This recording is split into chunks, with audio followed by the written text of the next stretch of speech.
dito ako nakasit. Bigyan po tayo ng responsibility. Pero, ang ganda ng legroom niya. Welcome back sa another video. So yes, nasa kay laboratory tayo ngayon ng airplane because gagawin ko lang yung intro ko kasi hindi ko kilala yung kasama ko. Well, supposed to be kasama ko yung pinsan ko and then yung isa. Kasama ko yung isa. Pero I consider this as a solo trip. So, Bohol, going to secure, going to Dumaguete. 3 provinces siya. Hindi ako makapag-intro sa seat ko kasi hindi ko kilala yung katabi ko. I hope you will enjoy this video.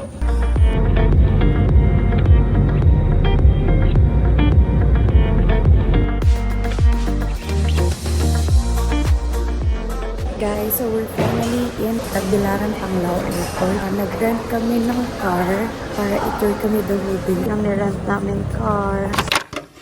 Nakita kami ngayon sa parang karinderya nila. Dito daw yung kainan ng mga tourists. So, kasi ako nag-breakfast simula nung before the flight.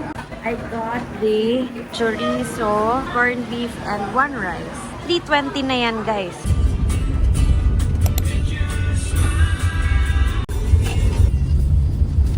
Guys, nandito na kami sa may Chocolate Hills. Ito yung viewing deck nila. Ang ganda, sheets! Dati nakikita ko lang to sa textbook. So, ito yung Chocolate Hills. Ganda niya. So, ang entrance is 100 pesos per head. Pero as per October 1, 150 pesos na siya. 2025. For today's video, medyo mahaba-haba ang itinerary natin. I'll just give you a quick rundown. First is, eto, Chocolate Hills. Pwede ka mag-ATV here, pero hindi na ako nag-ATV kasi I've experienced it naman sa Dubai and super init. Nakalimutan ko din magdala ng sunscreen. Second is we will go to the Tarsier Conservation and then Bilar Man-made Forest. And then mag-lunch tayo sa River Cruise. Yon, isa pa ding maganda yon. And then I think Baclayan Church, Blood Compact if kaya pa. Pero gusto ko yung Hinagdaan Cave. Punta dun tayo dun. Ang last destination natin is yung souvenir shop para makabili tayo ng pasalubong kasi 1 day lang tayo dito sa Bohol and medyo kailangan jump pack yung itinerary natin.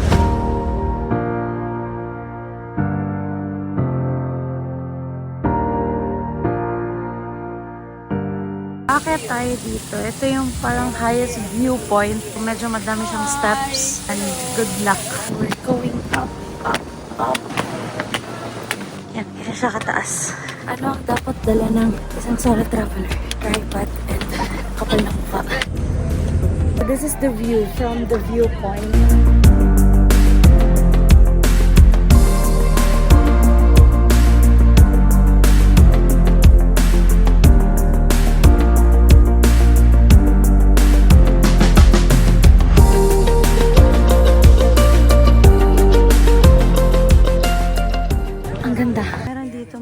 Fishing well na meron ding story dito sa baba.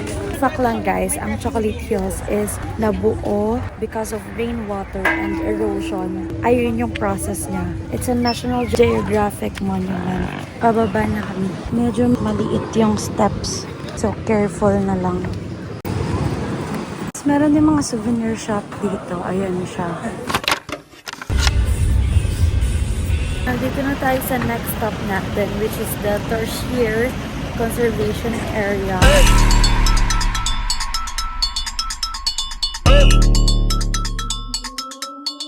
Pag nandito kayo, bawal maingay. Dapat tahimik lang. Tapos, nocturnal sila.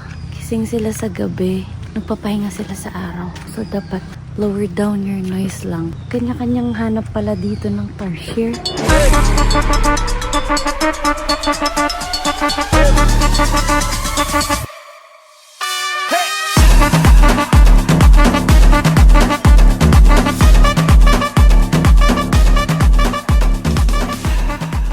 Fun fact kanina, ang Tarsier daw ay mix ng iba't ibang animals. Yung body niya is galing sa monkey, yung mata niya galing sa owl, buntot niya galing sa rat, and then yung kamay niya is galing sa frog. Ganon siya. Saan? So guys, may malaking Tarsier. May naglalakad na Tarsier.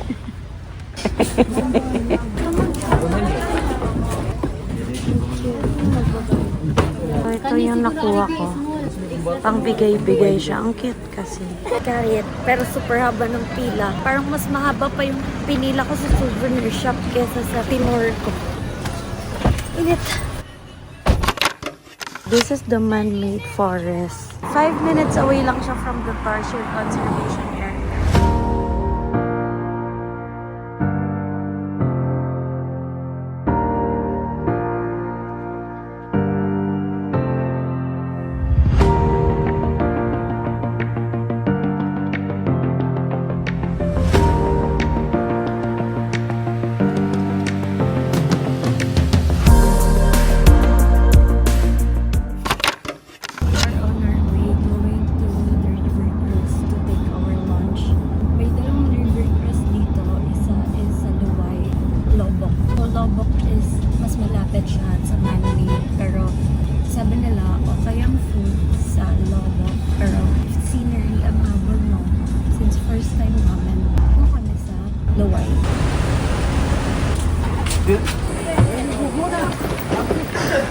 We're going to Rio Verde. Hello ma'am, sir. Good afternoon. Good afternoon.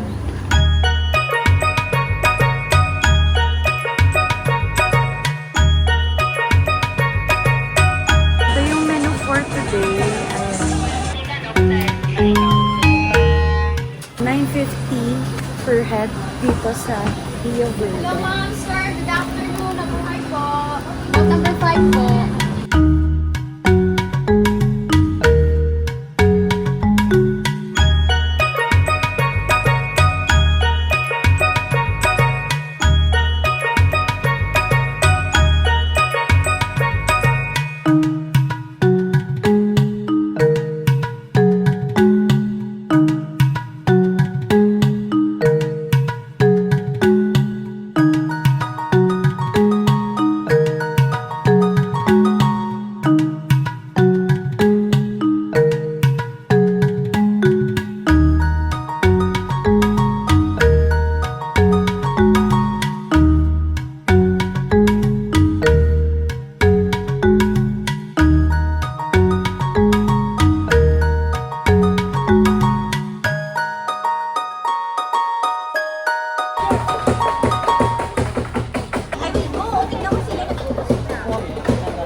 Yabo.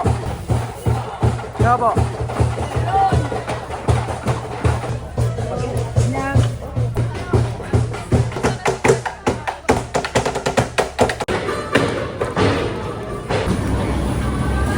Tapos na kami sa Rio Verde Floating Restaurants. Right now, nandito kami ngayon sa may Baclayon Church. Parang mga 15 minutes drive away. Isa to sa mga iconic church in the Philippines.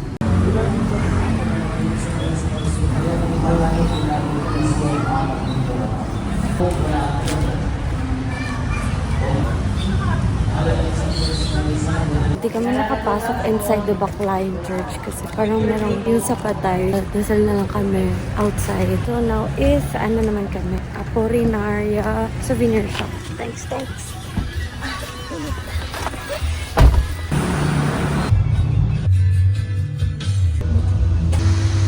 Wala kami nabili. Mas mura dun sa kanila. And kalamay na nabilan namin sa labas.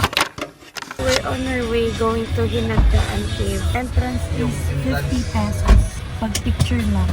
Pag maliligo is 75 pesos. Check muna namin kung high tide or low tide. So this is our last destination before we head to the Alona area. Doon rin yung accommodation namin. Medyo pagod na rin ako. Sabi sa inyo, super jam-pack nito. Pero super bait ni Kuya. Super galing.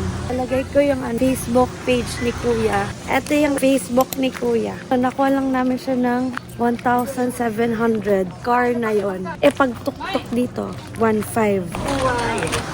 Sira na. Hala, papasok talaga siya. Oh my God.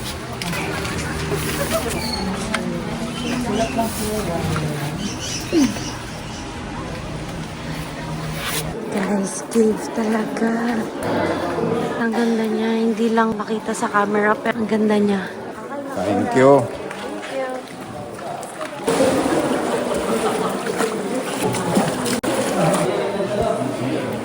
Tapos na kami.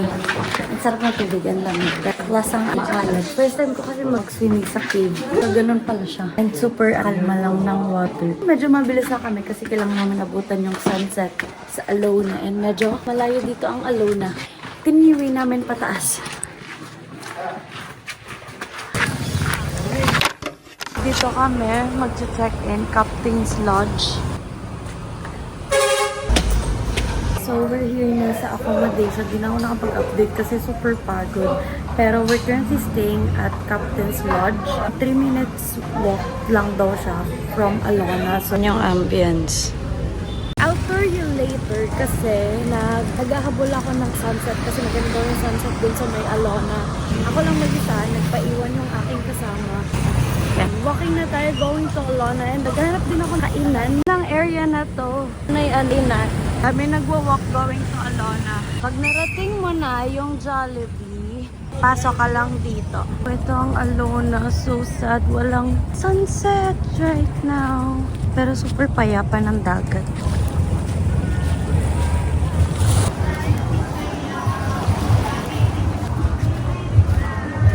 Look, panay seaweed, but it's okay. Hindi naman yan madumi. It's a natural happenings naman sa isang beach.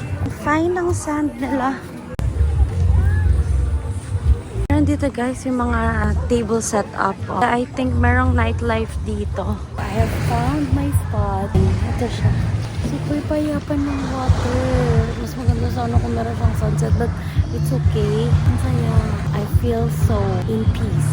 Chill lang ako dito. Pag inutom ako, siguro mag-walk ako pabalik. Ang haba ng nilakad ko. I don't think 3 minutes walk siya. Parang mga 10 to 15 minutes walk. Ganun kalayo yung nilakad ko. So, nag-start na dito yung may mga kumakanta, may mga live band. But anyway, let's enjoy this scenery muna.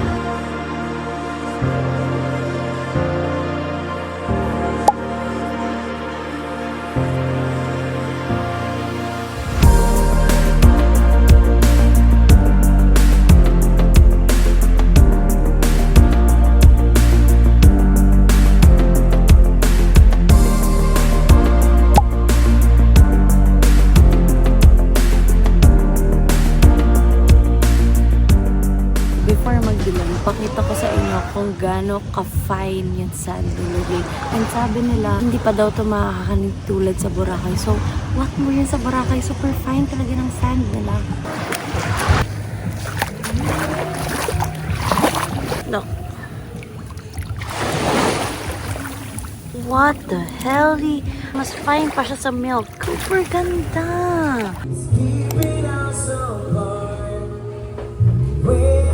Guys, ang silap. So, I don't think magkakaroon ng party ngayon. Off-season ngayon. It's September. May dalawa pang bagyong coming to the Philippines.